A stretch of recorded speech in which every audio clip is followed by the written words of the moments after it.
C'est au tour de Mamsou Rajoel de se retrouver derrière le micro de Motors, toujours sur sa fidèle Honda Civic R3.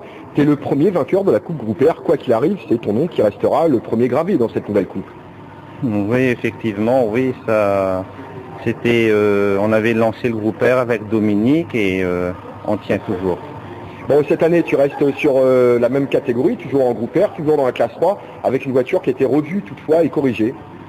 Oui, on a eu le soutien de la Sogecor, donc on a pu mettre quelques évolutions et on sera beaucoup plus affûté que l'année dernière. Bon, c'est une bonne nouvelle parce qu'en face, il y a d'autres groupes R qui arrivent et notamment les très attendus Citroën DS3. Ça va faire du monde et du beau monde, il devrait y avoir de la grosse bagarre dans cette catégorie. Bah, honnêtement, je ne sais pas du tout où me situer par rapport à la concurrence. Nous, pour l'instant, on va essayer de faire de notre mieux pour être le mieux placé possible. Mais honnêtement, je ne suis pas capable de vous le dire. Si on sera devant, on sera derrière, je ne sais pas où il se situe.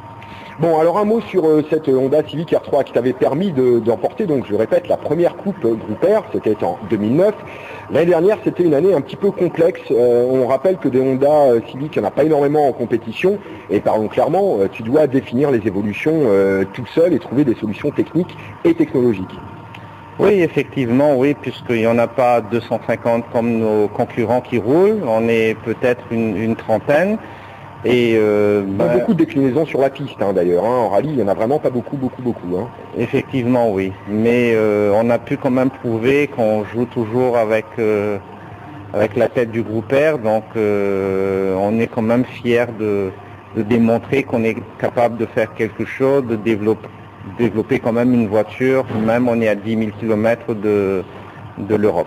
Bon, parlons clairement, le moteur est réputé pour être bien rempli. C'est vrai qu'elle sonne de façon très impressionnante, cette voiture. On la reconnaît entre toutes.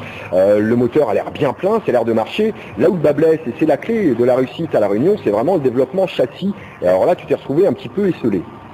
Oui, effectivement. On a maintenant un fabuleux moteur. De toute façon, Honda a toujours fait un des meilleurs moteurs atmosphériques.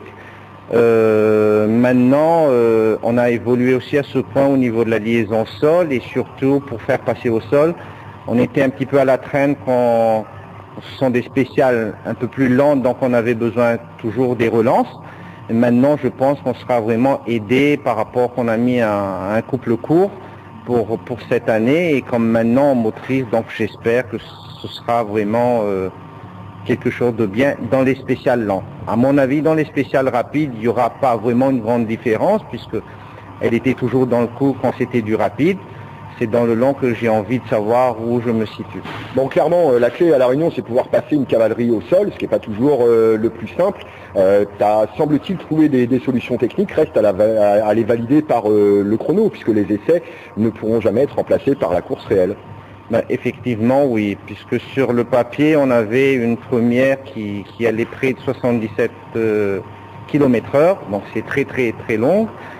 Avec le couple court, on arrive quand même à voisiner les 70 km/h, mais qui n'empêche pas d'être à 175 km/h quand même au rupteur. Donc, belle plage d'utilisation sur cette voiture. Là où on va pouvoir encore travailler au niveau du châssis, tu sembles avoir trouvé des solutions en termes d'amortissement. Il y a beaucoup à gratter encore. Oui, on devrait avoir les dernières évolutions d'amortisseurs. Je ne pense pas pouvoir le mettre pour le prochain rallye parce qu'il faut toujours le valider en faisant des essais.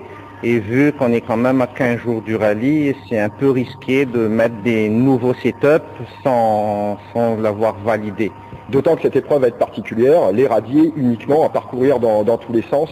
C'est pas le meilleur terrain pour effectuer des réglages définitifs. Oui, c'est ça. Il faut qu'on soit déjà en confiance pour pouvoir envoyer au radier.